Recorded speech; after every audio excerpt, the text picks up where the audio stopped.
Hello everyone and welcome back to another Star Wars The Black Series action figure review. Today we're taking a look at none other than Din Djarin, the Mandalorian himself, based on his appearance in the Book of Boba Fett.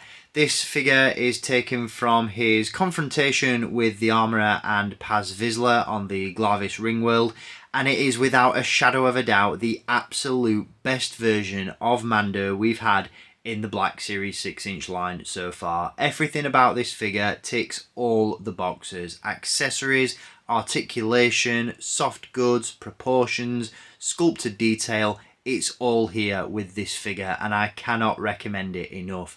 If you want to purchase this one for yourself, as always, there's a link down below in the video description where you can pick this one up at staractionfigures.co.uk. At the time of filming this review, he is in stock and available to buy. And like I said, don't sleep on this one, guys. It is an amazing, amazing figure. So without further ado, let's dive into this review, and we'll kick things off, as always, by taking a look at the packaging that Mando comes in. So pretty standard fare with regards to the packaging that the Mandalorian comes in. This is of course a slightly older release, and as such comes in the slightly older style Black Series packaging.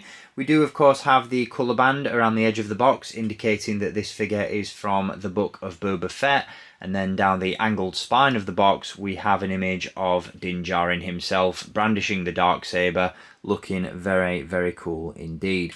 On the reverse side of the box we have a brief description of the character accompanied by that image once again, and despite being the Mandalorian, the Book of Boba Fett doesn't quite have as many characters in the Black Series as the Mandalorian itself. This is only the 8th figure to be released from the Book of Boba Fett, but it is, like I said, the best version of the Mandalorian that we've seen in the Black Series 6-inch line so far.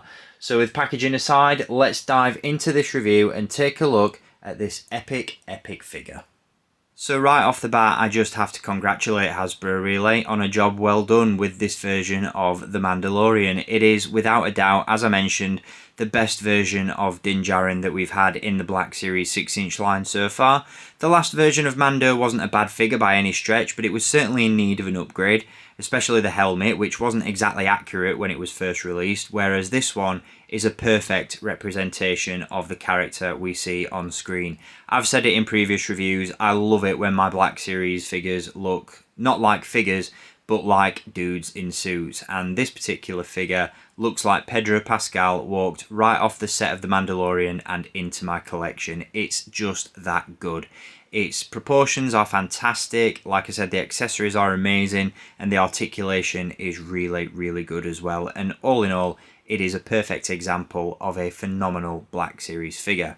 Now, this one does have a slight issue that I want to touch base on before we dive into the meat and bones of the review, because I don't want to focus too much on the negative aspects, but in terms of accessories, as you can see, he does come with the Darksaber, and we'll touch base on this in a little bit more detail throughout the video, but my only issue with this figure is the fact that the grip on the hands is just a little bit too wide, and as such, as you can see, the Darksaber is a little bit loose in Mando's hand. Now that is literally my only issue with this figure, and it's easily rectified by having the figure hold the Darksaber with both hands, which the articulation on this one allows you to do so more than easily, and again we'll touch base on all that later on in the video. So yeah, like I said, that's my only real issue and my only gripe with the figure. The rest of it, in my opinion, is absolutely perfect. Like I said, from a sculpt perspective, this one more than ticks all the boxes. It's a faithful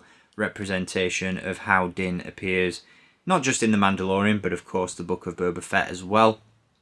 And it just really is a fantastic looking figure. As I've said in previous videos, all important for me is the shelf presence that these figures bring to the table, and this one more than has that in droves. You know, it just looks phenomenal. The finish on the armor looks really, really nice. Like I said, the proportions are more than lifelike, and it is just the best version of The Mandalorian, and I would go as far as to say one of Hasbro's best Black Series 6-inch figures. For me, in terms of being a definitive version of the character, it's right up there with the Stormtrooper that was released back in 2020 as part of the Mandalorian lineup. That's a perfect figure in my opinion, and this one is pretty close behind it if you ask me. It's an absolutely phenomenal release. Now, before we dive into the articulation, we'll touch base on some of the nice sculpted details that this one has. Like I said, the helmet is a nice, accurate representation of what we see on screen, so that's really good to see. We do, of course, have the Mudhorn crest on the shoulder plate there, which looks fantastic. There's some great detail on the bandolier strap and on the belt there. Buckles, pouches, ammo, all that sort of stuff. Really, really cool. Again, great sculpted detail on the armor, on the legs, and in the boots. Great paint applications as well, as you can see. Yeah, overall, just an absolutely phenomenal looking figure. I absolutely love this one. That detail does continue into the forearm gauntlets, of course, as well. And as you can see around the back, we have that jetpack, which is sculpted to perfection. Looks absolutely gorgeous there. He does, of course, feature a soft goods cape, which is a really, really nice addition, and it's actually sealed in place. It's not removable. I'm not sure whether it's glued or stitched behind the chest plate there, as you can see, but it drapes over the figure really nicely. As I've said in recent videos, Hasbro are absolutely nailing the soft goods stuff at the minute, and this cape with Mando is no exception. The helmet is not removable, but it does appear that underneath the helmet there is a sculpted head, which again is glued into place. The helmet can't be taken off, but that definitely goes a long way to help with regards to the proportions. I'm not overly bothered if figures don't have removable helmets, but this is a great representation of the character once again, and that helmet just looks absolutely phenomenal. Really, really good stuff on Hasbro's part. Now, as I mentioned, articulation wise, this figure is absolutely packed to the brim, and as such you can get him in some great poses. There is, despite no removable helmet, a ball joint at the head, and as always we have a ball joint at the base of the head and the bottom of the neck, so there's a nice wide range of movement going on there. We do, of course, have ball hinges and butterfly joints at the shoulders. The shoulder plates, once again, are a separate sculpt attached on a loop, so the articulation isn't hindered there. And like I said, the butterfly joints allow you to display the figure holding the Darksaber with two hands, which is really, really nice. We have a single joint in the elbow and a single joint at the wrist. There's a ball joint at the torso, but on my sample it's particularly tight, and I'm not sure whether it's restricted by the bandolier strap or not, but it doesn't seem to want to move all that well. So just be aware of that if you pick this figure up for yourself. We do have ball joints at the hips, as you can see, and we have swivel cuts at the upper thigh. The sculpted armour doesn't hinder any of that articulation either, which is good. We also have a hinge at the knee, a hinge at the ankle, and a rocker as well. So really good articulation on this figure, and like I said, you can get him in some really cool poses. Whether you have him gunslinging or wielding the Darksaber, he looks phenomenal as part of your shelf display. Now, as I mentioned, he does come with quite a few accessories, the first of which being his trademark blaster pistol, which is a really nice sculpt, as you can see, and that can indeed be stored away in the holster attached to Mando's belt. He does come with the aforementioned jetpack, which can be removed as well.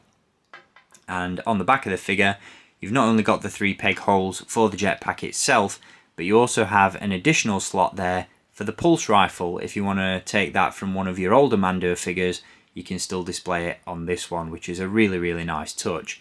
Removing the jetpack also allows you to reposition the cape, and even though I love how Mando looks with the jetpack on, I think this gives a much better look for the cape itself. It allows it to drape a lot better. You don't have to sort of tuck it to the side. It just flows much more naturally for my money. But I really like that. Like I said, he does come with the Darksaber as well, which can be placed in the hand despite being slightly loose. The blade can be removed and the hilt has a hook on it which can be attached to Din's belt once again. And we also have a very, very cool detail on this one and a cool accessory in the form of a small dagger, which tucks into Din's boot there, as you can see. I'm not going to remove the dagger just because it's really, really small and I'm probably going to lose it if I take it out, but it is slotted in there nicely, it doesn't fall out, and it's a really, really cool additional accessory to have on the figure. So yeah, like I said, in terms of accessories, articulation, sculpted detail, everything about this figure is absolutely phenomenal. And if you haven't picked it up already, I'm not really sure what you're waiting for, because it is, without a doubt, one of my favourite Black Series figures to be released over the past couple of years. So that concludes this review on The Mandalorian from the Book of Boba Fett. Once again, an absolutely outstanding Black Series action figure release. Everything about this one, in my personal opinion, is perfect and I can't recommend it enough, so make sure you grab this figure for yourself. If, for whatever reason, soft goods cloaks aren't your thing though, and you would rather display this figure on a shelf with a plastic cape, but you can't do that because the soft goods cape on this one is non-removable, then what Hasbro have done is they've offered up what I'll call a variant of this figure, based on his appearance in the Mandalorian series itself. That figure removes the jetpack but replaces the soft goods cape with a plastic one, so there are options out there if you desire. Like I said though, this is a perfect figure and one that I definitely recommend picking up, and I'd love to hear your thoughts on it down below in the comments section. I'll be back with some more Black Series action figure reviews very, very soon, so stay tuned for those. Until next time, as always, keep collecting and may the Force be with you.